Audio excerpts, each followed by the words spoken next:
How's it going, everyone? My name is Fargas, and with me today is my special guest of the night, Deva Marie, the voice of Flayn from Fire Emblem Three Houses. Deva, how's it going? Hi, it's going good. It's going good. I'm excited and a little nervous. That's okay. That's okay. Okay, cool. What I have here is kind of a similar format to how I work with it before.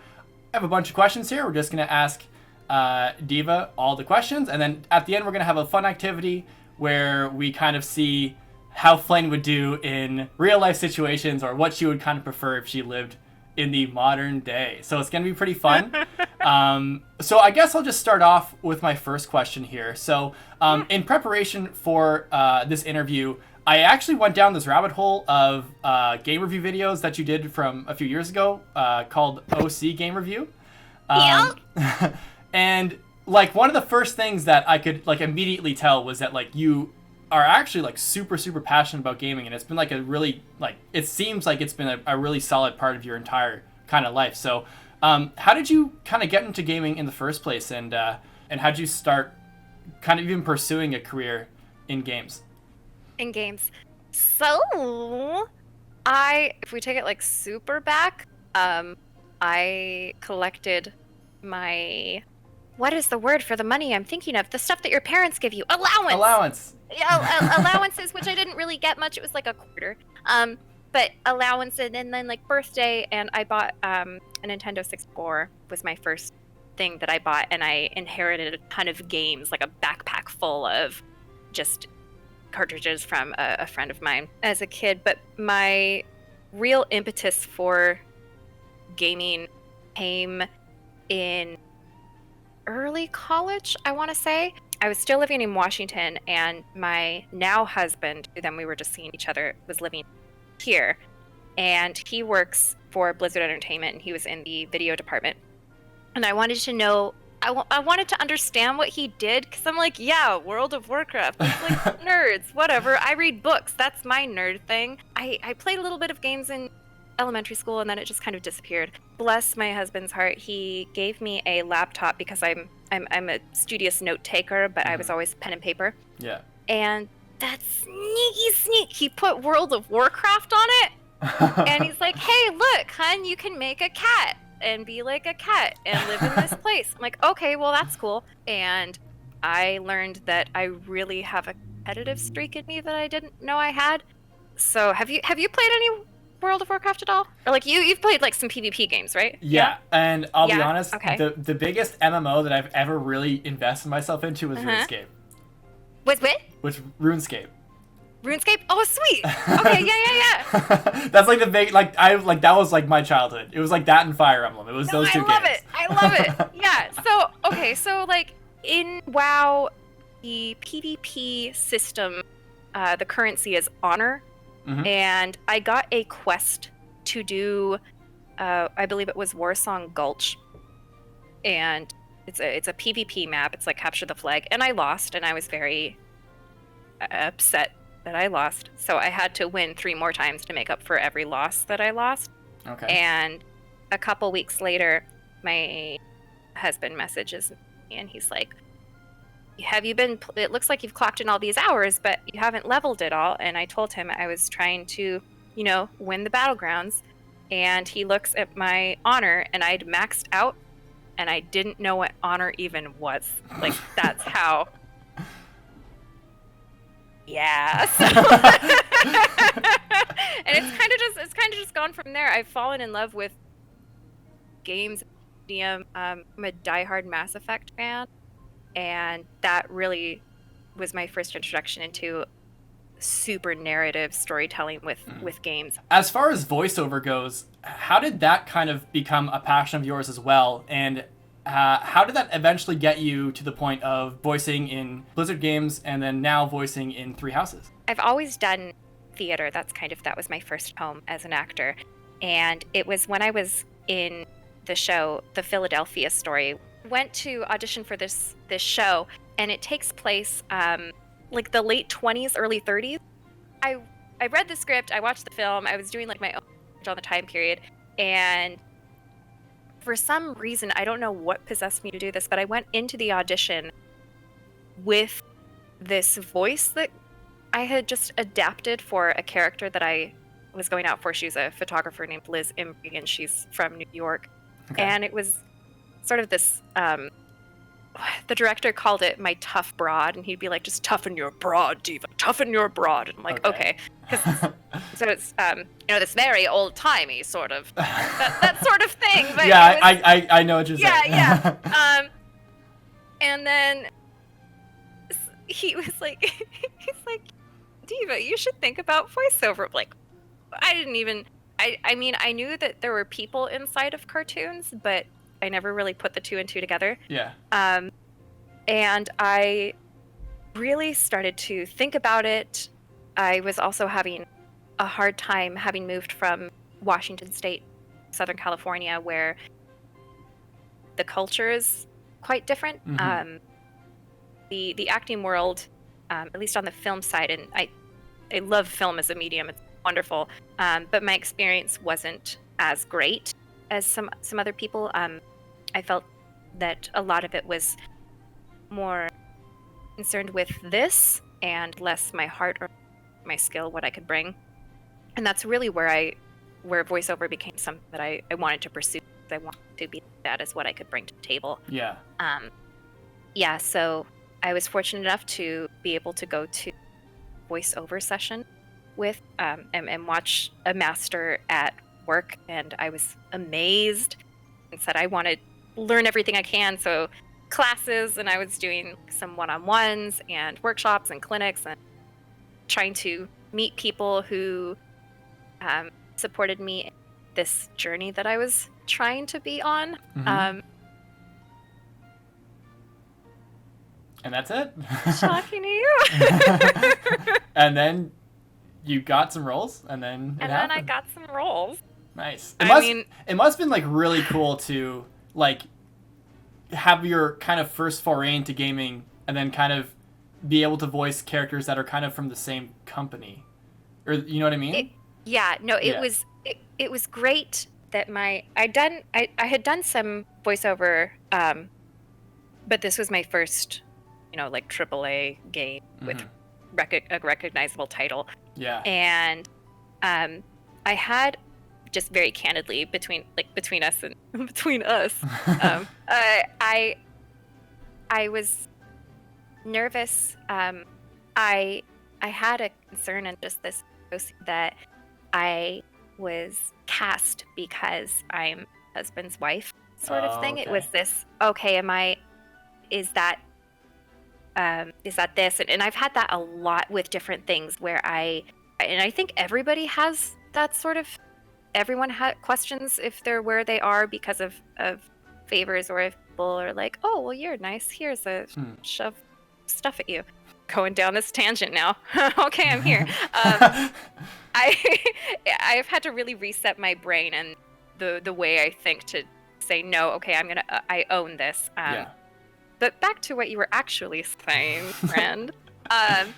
It was super cool because I knew the world, I'd played the game, and I was able to connect in a different way because I was already so invested in the type of characters, and I was able to, have like quest designers in my ears and be like, yeah, no, I totally know what that is. Yeah, for the Alliance or for the Horde or yeah.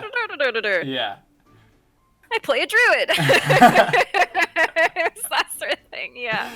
Going through the audition for Flayn, like, how did that kind of come together? Everything is given like code names. Yeah. So you don't really know what you're auditioning for. You probably don't know who the characters actually are, and you're trying to just piece together things. So I said, okay, this is high fantasy, and we're in this kind of environment, and just extrapolating as much as I could from audition copy. Yeah. And I didn't actually audition for. I don't think she was one of the ones that I'd read for, and almost a month went by. A month went by. Almost a month went by. There we go. I got that sentence out. And I hadn't heard anything, and I was about to fly to the UK. And like 2 days before, I got an email. Hey, can you come in? You're cast in this thing. Like, oh shit, I have a flight, but yes. So they moved it, and I recorded the night before flying out.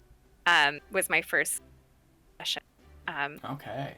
So a lot of it is like, you're only given what you say and some context, and a lot of it is just filtered through different means that might connect with you as an actor. So like the director, Patrick, bless his soul, I love him. Hi, if you're watching. He used Shakespeare and Harry Potter. That's actually a great direction.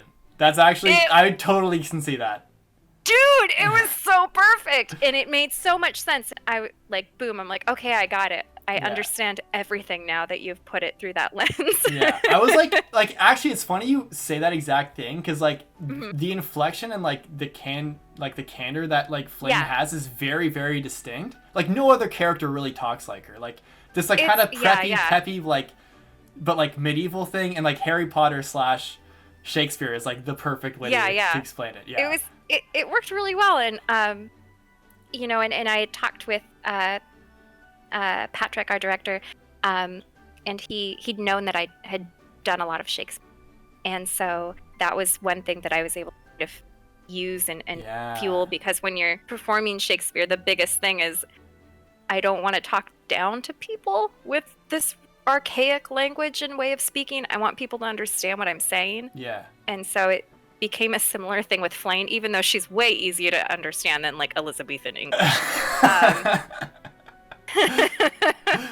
hope, but yeah. Well, she came out pretty clear. So cool. Yeah. No, that's great. I didn't know that. Obviously, I didn't know that, but like that's actually really enlightening. That's a really cool way to put it. Yeah. Kudos to Patrick. Jeez. And also, like, it's great that you had that background experience, because then you can just like you have that advantage, and like you could really make the character work. Yeah, I was very grateful for the time that I'd done Shakespeare to be like, Shakespeare, you allowed me to play a fantasy. Yeah, what up, Will Shake? A fantasy Shout out. Girl.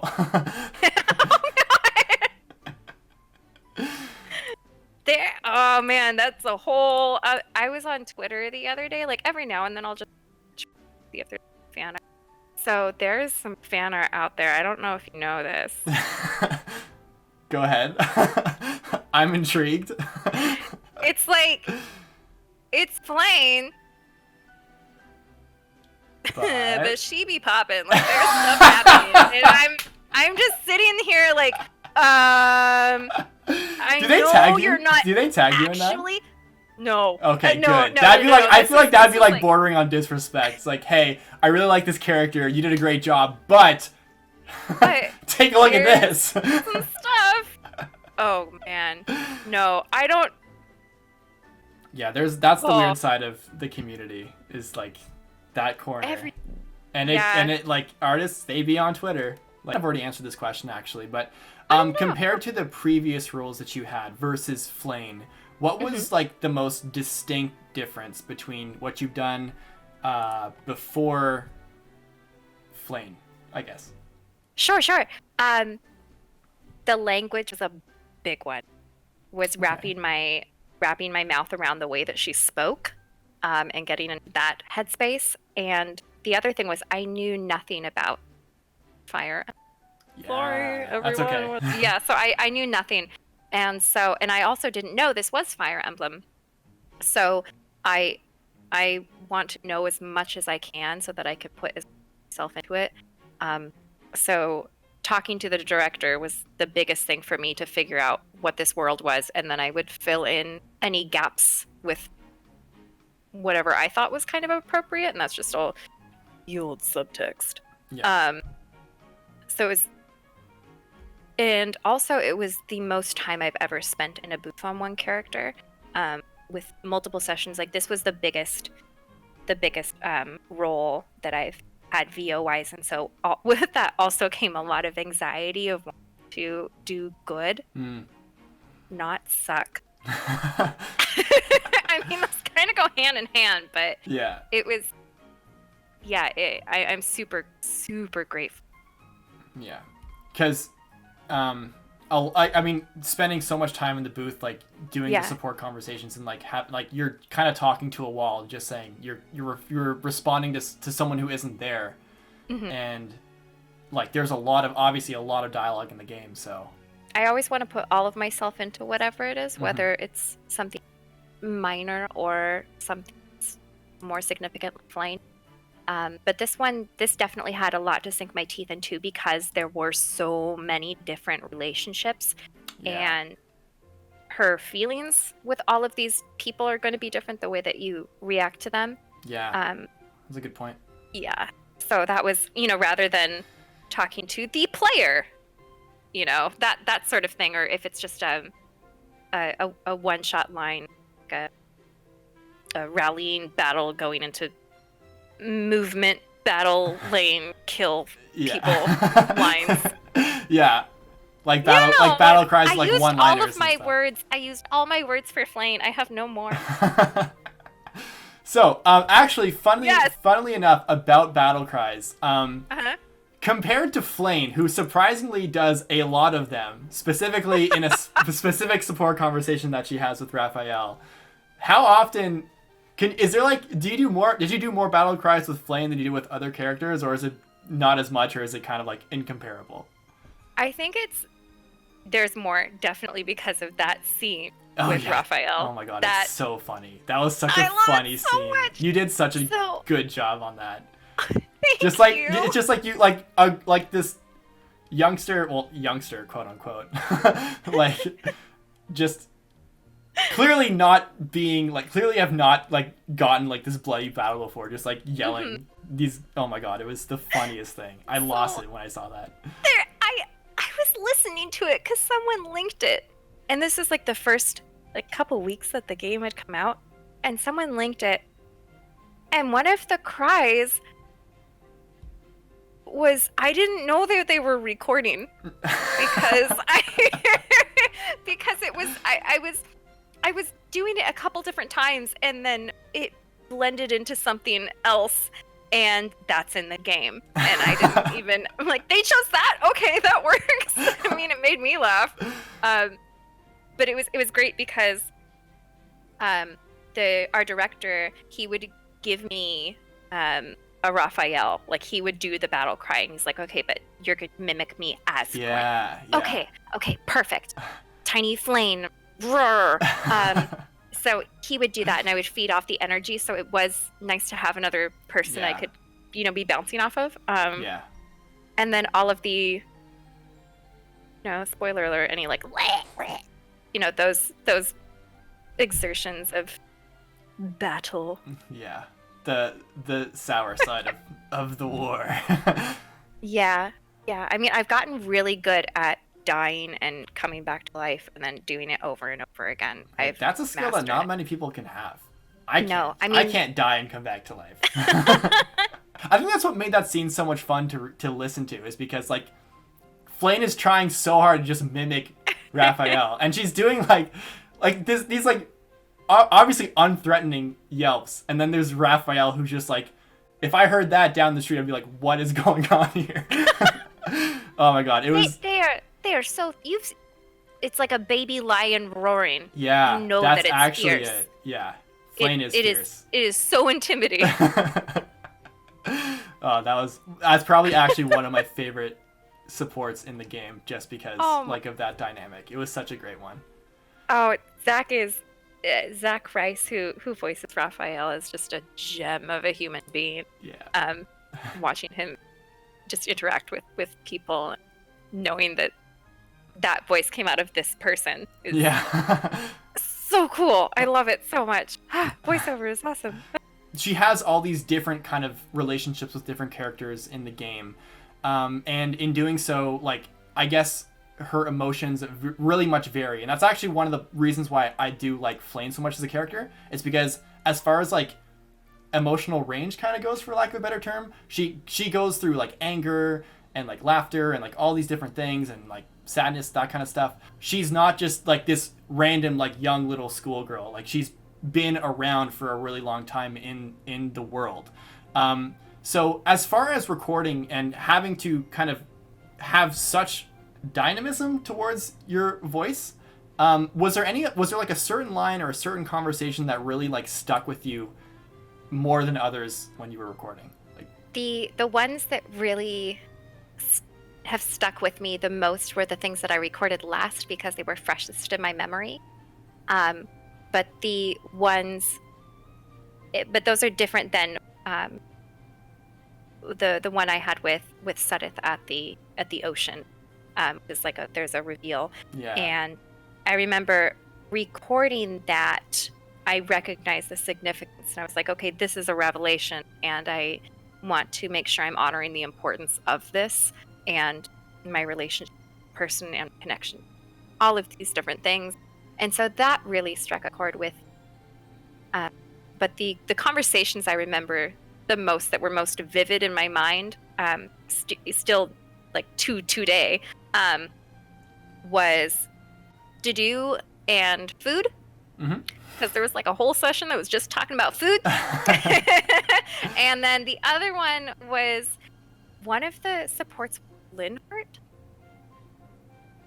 And a lot of me was bleeding in because I was me, Deva, was like taken aback by this person and like, hey, let's have babies for the sake of like bloodlines and stuff. I'm like, no, hold up. Like, no. So those were my thoughts as I was doing this. I'm like, okay, separate that from this character. But I remember my conversation to do really vividly, and I don't know if it's because I was hungry, or if it was because it was one of the last things that that I was tackling. Grumpy old curmudgeon. Talking about like, this is my ladle, don't touch it. Yeah, Dedue has like that intentional like comedy to him.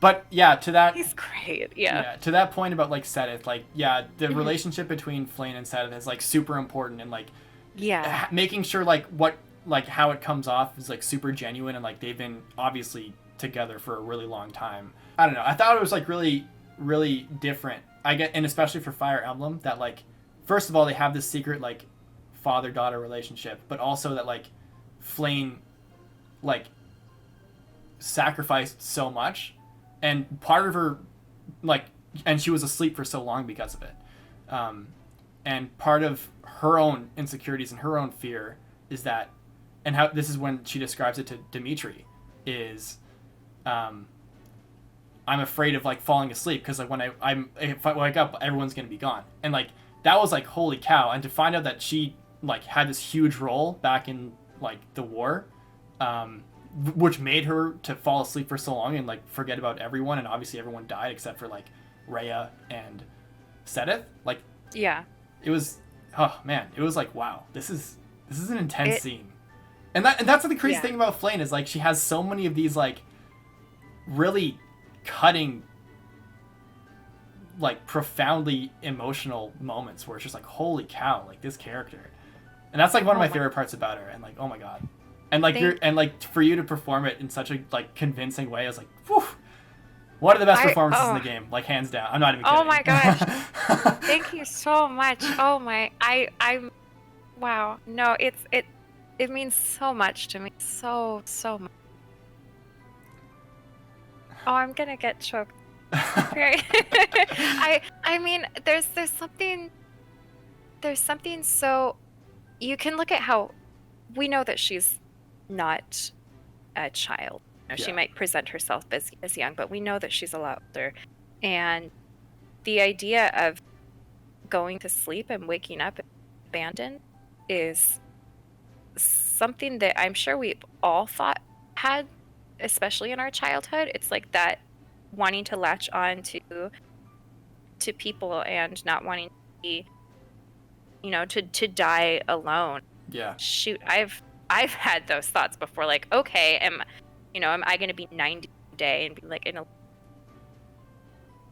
I think bringing that concern, the conversation in a really natural way is something that's very empowering as a performer, and then also as like a player, to see someone who has gone through so much and to still have these very human anxieties and concerns. Yeah, I watched that scene on, like, someone put like a compilation together. Yeah. And I watched that, and I don't remember like every line that I said, and I'm watching this with Dimitri, finally getting the full effect of it. It's heavy. It is. It is really it's heavy. Really heavy. Like, I need to grab my cat. It's like, you know, there's like, she goes through some heavy scenes. It's like I said, like really intense stuff that you wouldn't expect. Oh, you know what? You would like to see this actually. Okay. So there's this one, I haven't framed it yet, but there is this artist on Twitter. Oh gosh, which one are you? You're not these ones. And she painted essentially what she imagined was the events before this game happened, basically, with Sedith and Flayn. This. Okay. Oh. But it was just this moment of clinging together during just seeing some shit. Yeah. And I swear, seeing some stuff. But, you know, we're getting into the funnier questions now, so okay, cool. instead of the heavy emotional Flayn stuff. Yeah. But, yeah. How's your relationship with Mark Whitten? Like, I know you guys have this really, like, hilarious and wholesome relationship in the game, but, like, has that translated at all, like, to the real world? So I didn't know who Mark was, and we were at a bit of a, like, yay, we finished Fire Emblem shindig. And I believe it was one of the, I believe it was the engineer, Danny, with Buffy, who grabbed me and, like, this is your brother, Dad. Like, okay, oh God, spoilers, this is your person. I think if it's, like, support related, then it's like, I think okay, we're good. And it's been like 3 months. They're like, this is your family. Yay! And so I'm like, you know, hi, I'm Deva. I'm Mark. And immediately we just hugged and had a moment where we could bond as people in a game who are family. Mm-hmm. And we exchanged numbers that night, and we're just kind of messaging back and forth as Fire Emblem did this thing, exploded. Yeah. And didn't have a brother growing up. I had, like, male cousins. Mm-hmm.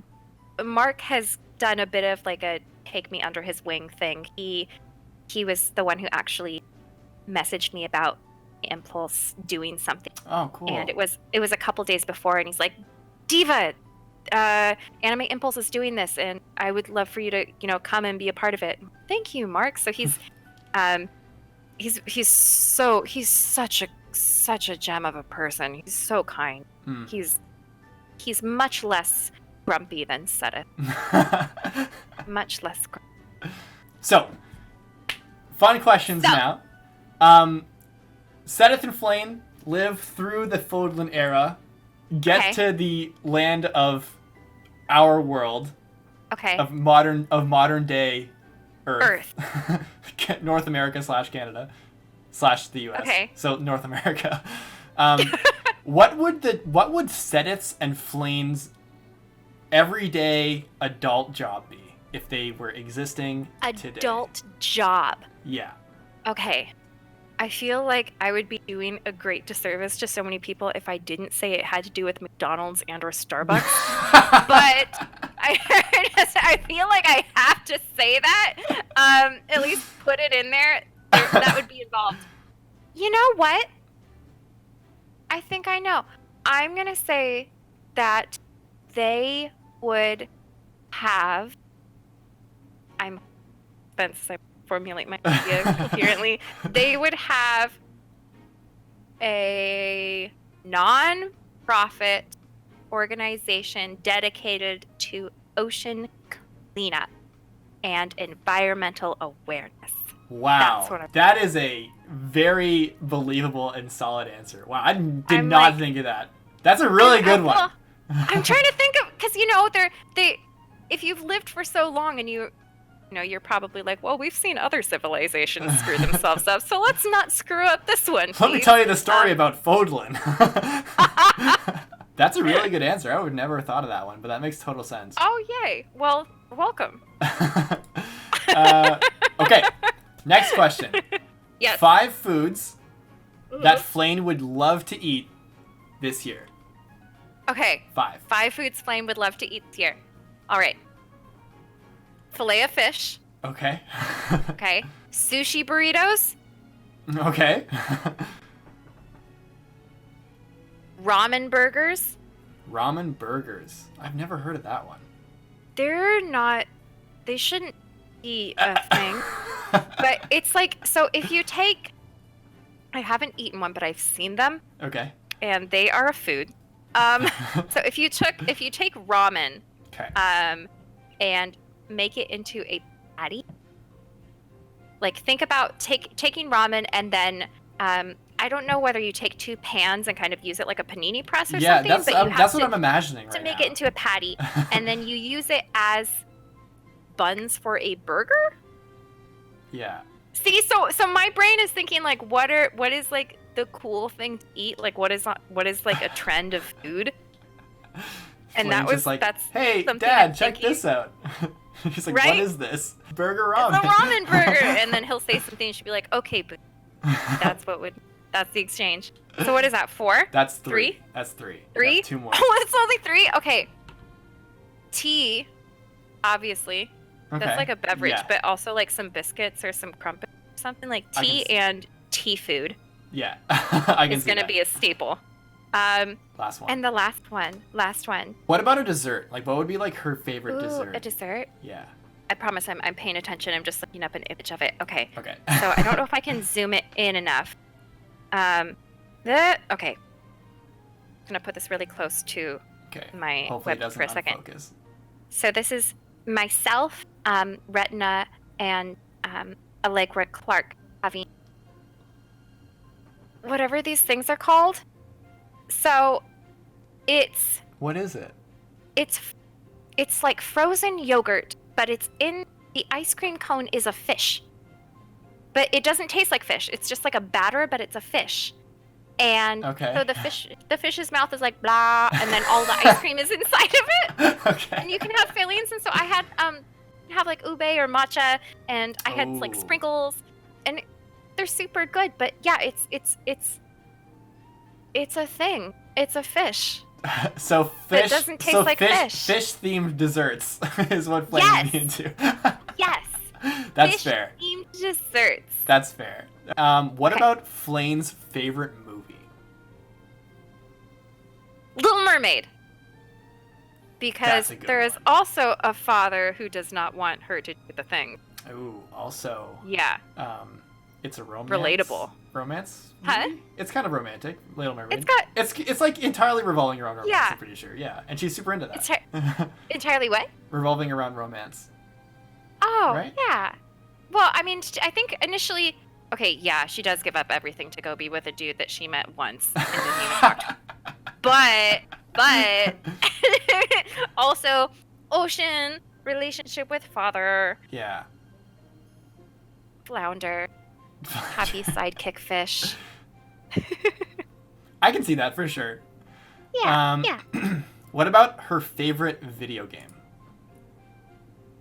Fire Emblem 3 Houses. You think she'd be into Fire Emblem as a franchise? I could see it. I mean, I could see it. I also think you might like something that was relaxing and was a way for you to make friends in a way, or just interact with different characters. Stardew Valley or something, where you just kind of interact with different people, and like one of the first quests is go make friends. I think she would dig that. What do you think it would be? Honestly, I think she'd be really into like Minecraft or something.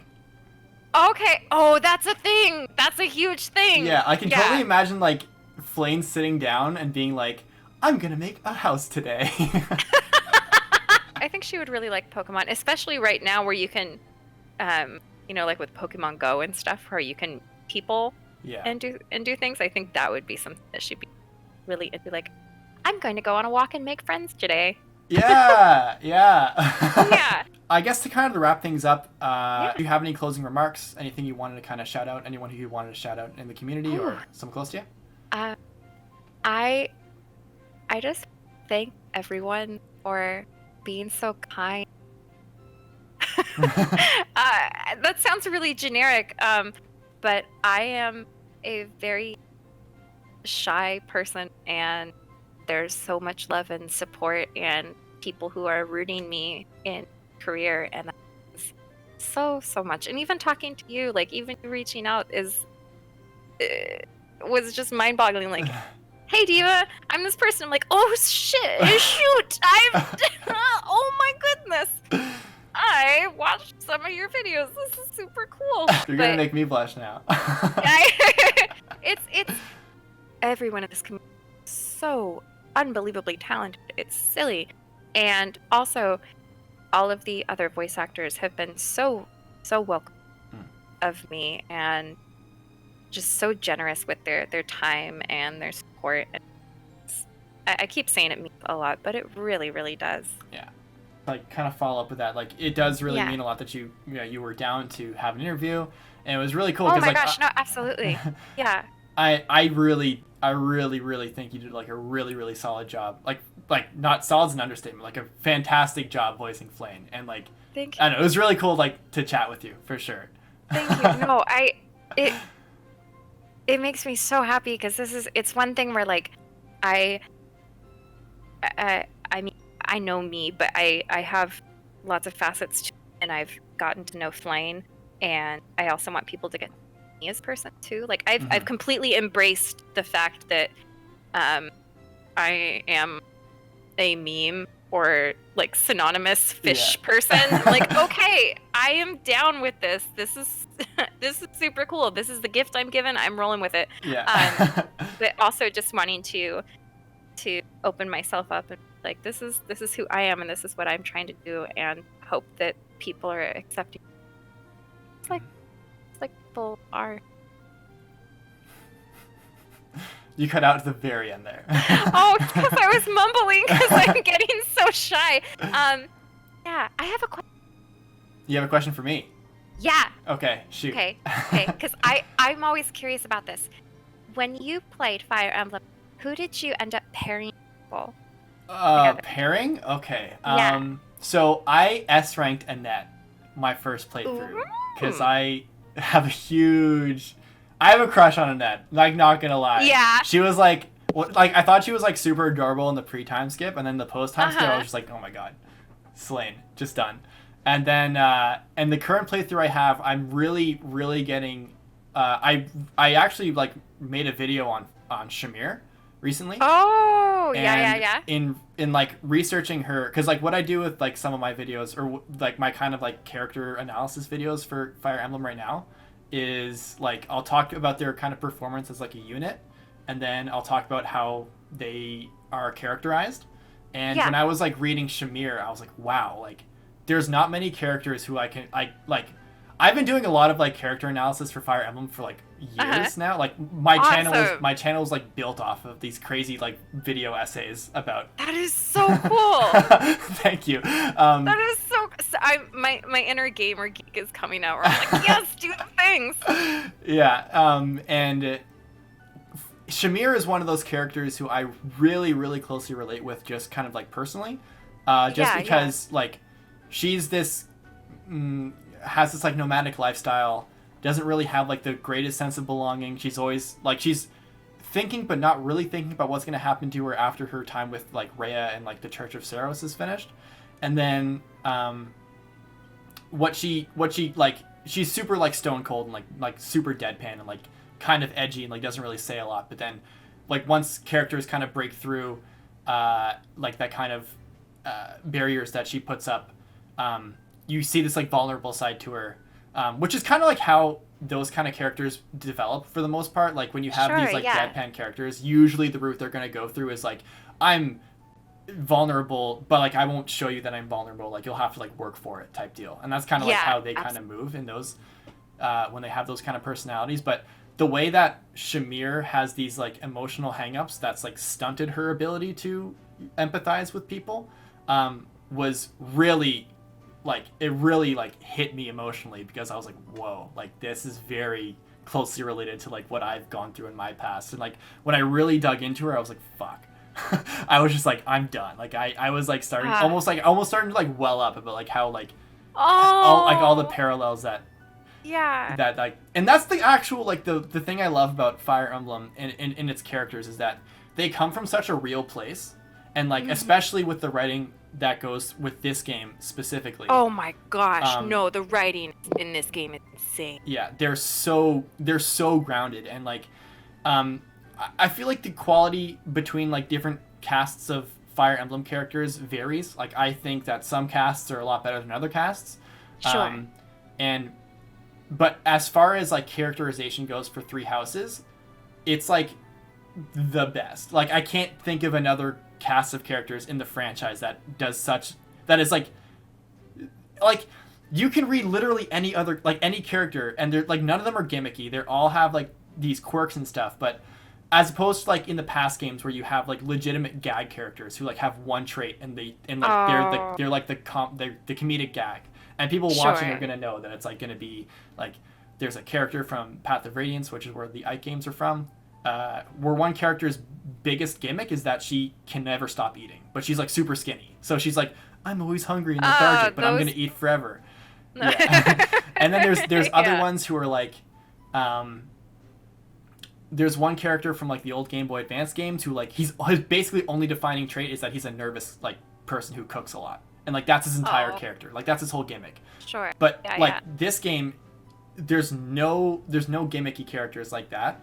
Some are like really like defined, I guess, by their quirk, but there's so much more like, there's so much nuance and groundedness and depth to this specific cast, where like reading through all these supports, I'm going on a huge tangent right now, but like no, you're fine. No, I love this so much. Thank you. So much to dig into. Like I wrote about Cyril and Hanman and Shamir, and like I want to write about like Yuritsa and Catherine and everybody. Like it's just crazy. There's writing one is just phenomenal. And then also having an amazing director who is able to make sure that all of these characters are fully realized. Yeah. And then, finding people who work for those characters. If I ever meet Patrick, I'm gonna be like, you are the best. Like he legitimately, like, there was a survey done and he is the actual best person. Bar none. He has the biggest heart and is so kind and generous with his time and his thought and his love. And he's also like just super mega awesome in general, like as a person. I've heard nothing but good things about Patrick. He's a sick dude. Anyways, guys, that's going to wrap things up here. Deva, I just want to say thank you so much for sharing your time so you can hop on the channel, and we had this great conversation. If you guys want to follow Deva, her Twitter, Instagram is going to be linked down below. It's just Deva_Marie on both. If you want to comment a question that you think Deva can answer, go ahead, and she might be able to answer you down below. And with that being said, guys, thank you so much for tuning in. Hope you guys enjoyed this interview. Yeah, thank you so much. And everyone watching, thank you for being part of this awesome community. Oh my gosh. I am so just enamored and amazed and in love with every one of you. And thank you so much. And like and subscribe and comment and do all the things, and like do the things so this person can make more videos because he's super cool. Okay. All right, guys, take care. See you later.